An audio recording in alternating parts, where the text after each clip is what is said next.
নমস্কার বন্ধুরা, বাঙালির হেসেল সাথে সম্পার রান্নাঘরে আপনাদের সবাইকে স্বাগত। একটি নতুন রান্নার রেসিপি নিয়ে আমি আবার চলে এসেছি আপনাদের সাথে শেয়ার করতে।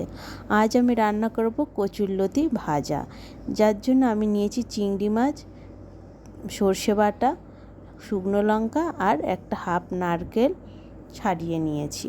চলুন তাহলে রান্নাটা কি করে করব দেখানো যাক। প্রথমেই আমি কড়াইতে সর্ষে তেল দিয়ে প্রথমেই আমি চিংড়ি মাছগুলো ভেজে নেব। তেল গরম হয়ে গেছে, কড়াইতে আমি চিংড়ি মাছগুলো দিয়ে নুন আর হলুদ দিয়ে মাছগুলো আমি ভেজে তুলে নেব। যে সমস্ত বন্ধুরা নতুন রান্না শিখছেন, অবশ্যই আমি যেভাবে রান্না করছি এইভাবেই রান্না করবেন। চিংড়ি মাছ কিন্তু বেশি ভাজবেন না, ভাজলে কিন্তু চিংড়ি মাছ শক্ত হয়ে যাবে, খেতে ভালো লাগবে না।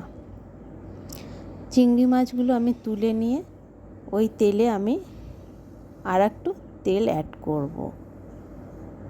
তেলটা আমার গরম হয়ে গেলে আমি তেলে শুকনো লঙ্কা আর কালো জিরে ফোড়ন দেব।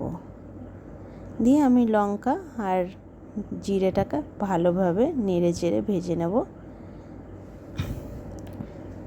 জিরেটা লঙ্কাটা ভাজা হয়ে গেলেই আমি এতে যে কচুরলতি ছাড়িয়ে রেখেছিলাম, কচুরলতি দিয়ে নুন আর হলুদ দিয়ে নেড়ে চেড়ে লতিগুলো ভেজে নেব। বন্ধুরা, যারা আমার ভিডিওটি দেখছেন, রান্না যদি আপনাদের পছন্দ হয়ে থাকে তো অবশ্যই আমার চ্যানেলটিকে সাবস্ক্রাইব করবেন এবং পাশে থাকা বেল আইকনটিকে প্রেস করবেন আরও নতুন রান্নার ভিডিও পাওয়ার জন্য। কচুরলতিগুলো নাড়িয়ে চাড়িয়ে আমি একটু ঢাকা দিয়ে দেব 2 মিনিটের মতন। 2 মিনিট পরে আমরা আবার ফিরে আসছি।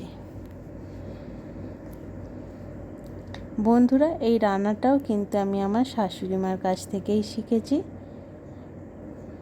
রান্নাটা করেছিলাম, রান্নাটা কিন্তু খেতে খুবই সুস্বাদু হয়েছিল।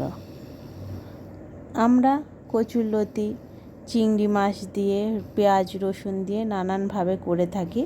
আজকে আমরা শুধুমাত্র সর্ষে বাটা আর নারকেল দিয়ে রান্নাটা করব।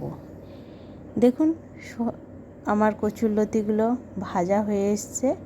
এরপর আমি এর মধ্যে দিয়ে দিচ্ছি ভাজা চিংড়িগুলো দিয়ে আমি আর একটু নেড়ে চেড়ে নিয়ে যে সর্ষেটা নিয়েছিলাম তাতে একটু জল অ্যাড করে আমি কচুরলতিতে দিয়ে একটু নেড়ে নেব।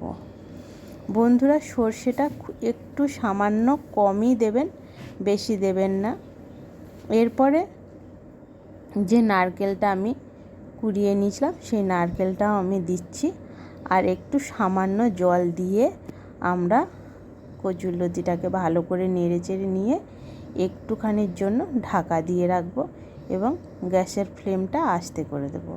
নারকেলটা একটু যেন ভাজা ভাজা হয়ে যায় সেই পর্যন্ত আমরা অপেক্ষা করব এবং মাঝে মাঝেই ঢাকনা খুলে আমরা সবজিটাকে নেড়ে চেড়ে দেব। এবং আপনারা একটু চিনি অ্যাড করতে পারেন, আর যারা মিষ্টিটা পছন্দ করেন না তারা মিষ্টিটা নাও দিতে পারেন। আমার রান্নাটা রেডি বন্ধুরা।